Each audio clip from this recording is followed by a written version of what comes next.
Dusty Baker gets an extension. I was a little surprised, A.J. A little soon. Yeah, it was 4 games in, and they decided that they want Dusty for another year, at least one more year. I was a little surprised. Making a statement, are they, with Dusty?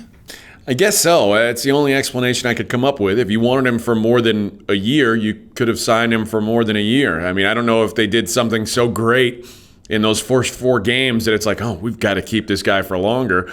It's got to be the explanation, is they're just trying to say, you know what, this is our guy, we believe in him.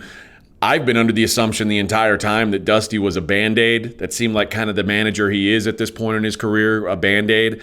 And then I thought maybe if they were super ballsy, they'd go right back to A.J. Hinch, which is probably what I would have considered. But, I guess they like what they've seen with him. I think it's a little too early to know what he really is, but it's the only explanation I get is that they're trying to make sure they don't have a lame duck coach out there. Well, listen, at his age and with his experience, I don't think lame duck matters. I think those guys they like, and I think the front office, I think they all like him, and I think that he's not A.J. Hinch, and that's it. Because A.J. embarrassed the organization, and I think Jim Crane might be making a statement that says, everybody, we're off of the A.J. Hinch thing. That is over. So we can stop that now because we have extended him for another year. I think you've got enough of a body of work of Dusty. Not you know who he is and you know what he is, and I think we're already seeing it what he is. He's a guy that you're going to question a lot of his bullpen moves. I think he's a guy that we saw against the Dodgers. He wouldn't bunt when he only needs 1 run.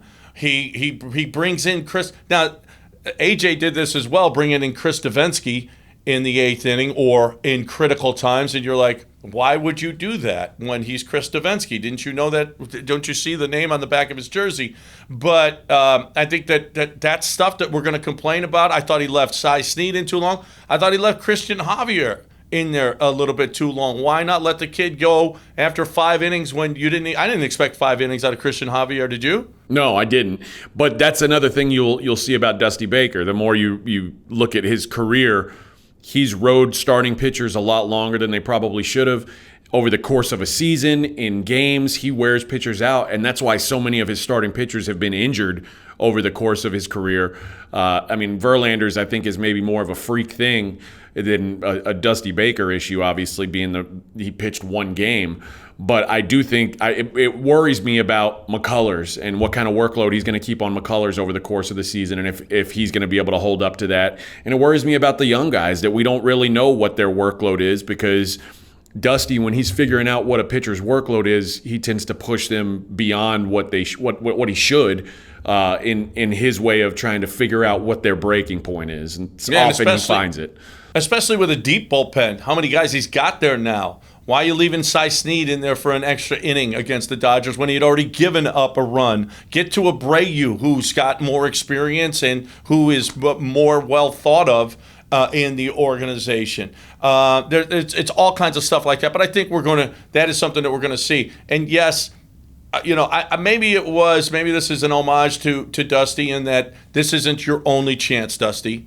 We're going to give you another shot. Brent Strom is going to get another year. You're going to get another year. We can relax. This is not it for you, Dusty. He's old, obviously. But I think, and another thing is, I think that the guys probably like Dusty a lot. That's another thing, is because he had their back in the little fight. He called Joe Kelly a little effer. Get on the mound, a little effer. And that, you know what? And he had his guys, in the post game as well. Now it all didn't happen, that they weren't going to take anything because the commissioner put the kibosh on that with the 8-game suspension, which I thought was a great move. But I think if they had to have a beanball war, I think Dusty would have been all for it. Yeah, I think the problem is with the Dodgers, they've got enough pitching depth that they can afford to be without a guy for 8 games. The Astros don't really have that luxury anymore. Now that they're having to sort of repiece what their rotation is. And they're basically going to have bullpen days is what it seems like. So they don't quite have the luxury of losing a guy for 8 games, nor do they have really a guy in their bullpen like Joe Kelly that, is a real valuable piece. But it is a luxury that the Dodgers have. I thought that they handled it the right way because would I have liked to seen them go back the next day and go at some Dodgers? Sure. But when you talk about an 8-game suspension, which you said was a good thing, I thought that's a little harsh. But he's not a first-time offender, though. No, that is I think the biggest issue as to why. But I also said, well, he was walking off the mound. Carlos Correa is the one who kept coming at him.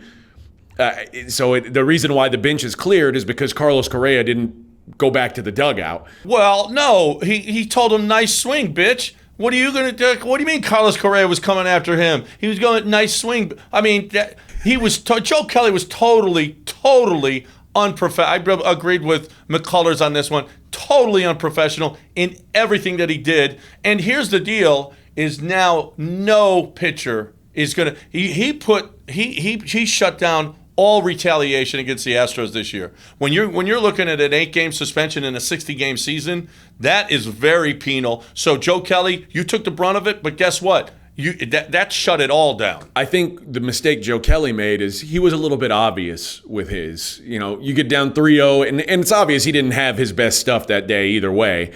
But because I don't think he wanted to 3-0, throw it to the backstop and let the runners go to second. I mean, I don't think he was looking for anything crazy like that. But he clearly didn't have his best stuff, and he made it look obvious. With the Correa thing, I don't know if he threw at Correa because he went on to strike him out in that at bat. So it's clear he wanted to get him out. And it's not like the game was out of reach.